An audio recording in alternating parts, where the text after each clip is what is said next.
এইটার ভিতর দুনিয়া আছে আর এটার ভিতর আখিরাত আছে। আমি দুনিয়া নিয়ে যাই কারণ আখিরাতে কি হবে আমি তো জানি না। আমি আখিরাত নিয়ে যাই কারণ এই দুনিয়া ধোঁকাবাজ। আমি দুনিয়া নিব আর আমি আখিরাত। ঠিক আছে, তোমরা সন্ধ্যার পর এই জায়গায় আমার সাথে দেখা করবে।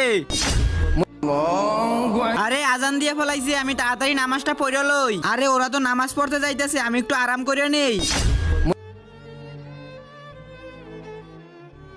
এই নাও টাকা, তুমি অনেক সৎ আর ইমানদার। তুমি কাল থেকে আমার এই জায়গায় সবকিছু দেখাশোনা করবে, ঠিক আছে? ঠিক আছে মালিক, এই নাও তোমার টাকা, আর কাল থেকে তুমি কাজে আসবে না। তার আগে তুমি কি এক বস্তা টাকাকে ভালোবাসো নাকি তোমার মা বাবাকে? যদি মা বাবাকে হয়ে থাকে তাহলে ভিডিওতে লাইক দিয়ে চ্যানেলটা সাবস্ক্রাইব করে দাও। লাইক সাবস্ক্রাইব না করলে বুঝবো তুমি তোমার বাবাকে ভালোবাসো না। আর এক নাকি দুই সেটা কমেন্টে বলে যাও। তোমরা সারাদিন কি করছো? ইমাম সাহেব, আমি সারাদিন রোদের ভিতরে কাজ করছি আর নামাজ পড়ছি। আর তুমি? ইমাম সাহেব, আমি রোদের ভিতরে কাজ করছি কিন্তু আমার কাজ থেকে বের করে দিছে। দেখো, ও ইবাদত করছে, কষ্ট করে কাজ করছে, ও দুনিয়ার শান্তি